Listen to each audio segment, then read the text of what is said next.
Bonjour à tous, aujourd'hui on va réaliser le fameux gâteau suédois aux amandes de chez Ikea. C'est parti pour la recette. Je commence tout d'abord par clarifier 5 œufs, c'est-à-dire que je sépare les blancs des jaunes dans 2 récipients différents. Je réserve les blancs de côté, on s'en servira plus tard. Et je mets les jaunes dans une casserole. J'ajoute sur les jaunes 70 g de sucre. Et je mélange au fouet juste quelques secondes pour dissoudre le sucre. Pour le sucre, il est évidemment possible d'en mettre moins si vous trouvez qu'il y en a trop. Ensuite, je mets une cuillère à café de vanille en poudre. Vous pouvez la remplacer par de l'extrait de vanille ou du sucre vanillé. Et je mets également 130 ml de crème liquide. Et je mélange le tout. Pour plus d'idées de recettes, je vous invite à vous abonner à ma chaîne sans oublier d'activer la cloche de notification pour ne manquer aucune vidéo. Je vais ensuite faire bouillir la préparation sur feu moyen en remuant fréquemment au fouet pour éviter que les œufs fassent des grumeaux. Une fois que les petites bulles d'ébullition apparaissent, je peux retirer du feu. Je réserve la crème dans un bol, je la filme au contact pour éviter qu'elle croûte et je la laisse revenir à température ambiante, ça prend 40 minutes à peu près. Je récupère ensuite les 5 blancs d'œufs, j'ajoute une pincée de sel. Et à l'aide du fouet électrique, je vais monter les blancs en neige. Quand les blancs commencent à devenir mousseux, j'ajoute 85 g de sucre en 2 ou 3 fois tout en continuant de fouetter. Ça prend entre 5 et 8 minutes avant que les blancs soient bien fermes. Donc tant que c'est liquide, on ne s'arrête pas, il faut bien attendre qu'ils tiennent bien. Pour s'en assurer, ça doit former le fameux bec d'oiseau et on doit être capable de retourner le bol à l'envers sans que ça tombe. Pour terminer, j'ajoute 160 g de poudre d'amande progressivement en mélangeant délicatement avec la maryse pour ne pas faire retomber les blancs en neige. Prenez bien votre temps, n'ajoutez pas tout d'un coup, sinon il vous sera difficile de bien mélanger. Donc on soulève la préparation en mélangeant pour incorporer le plus d'air possible.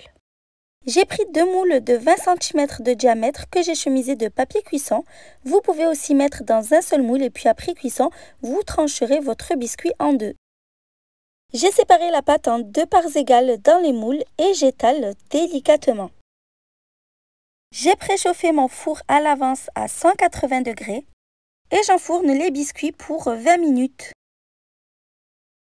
Pendant que les biscuits cuisent, je vais torréfier 50 g d'amandes effilées à la poêle. Elles vont servir pour la décoration du gâteau. Donc sur feu moyen durant 5 à 10 minutes jusqu'à ce que les amandes soient bien dorées. Je les laisse ensuite refroidir de côté. Vérifiez que vos biscuits soient bien cuits avant de les retirer du feu. Il se peut qu'ils aient besoin de plus de temps. À la sortie du four, je les démoule immédiatement sur un torchon propre ou une grille.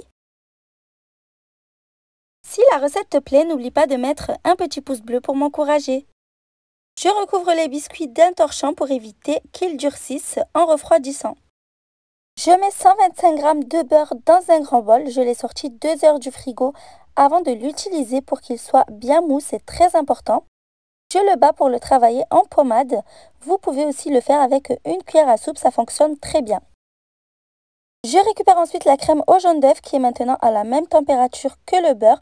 C'est important aussi parce que si elle est chaude, elle ferait fondre le beurre. Et si elle est froide, le beurre fera plein de grumeaux. Donc je l'ajoute totalement sur le beurre pommade.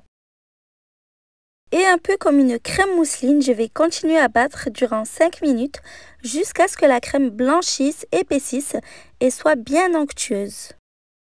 Pour terminer, je procède au montage du gâteau. Je dispose un premier disque de biscuits et je viens étaler généreusement la crème par-dessus. J'en mets un peu plus de la moitié. Vous voyez, c'est une recette hyper simple qui nécessite très peu d'ingrédients.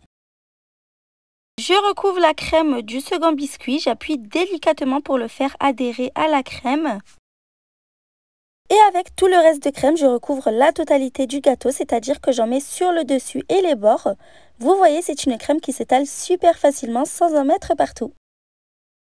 Et enfin, pour terminer, je recouvre totalement le gâteau d'amandes effilées grillées. Réservez-le 1 à 2 heures au frais avant de le déguster pour que la crème prenne un peu. Et le gâteau est déjà terminé, j'espère que la recette vous a plu. Si c'est le cas, comme d'habitude, n'oubliez pas de commenter, de liker et de partager la vidéo. À bientôt!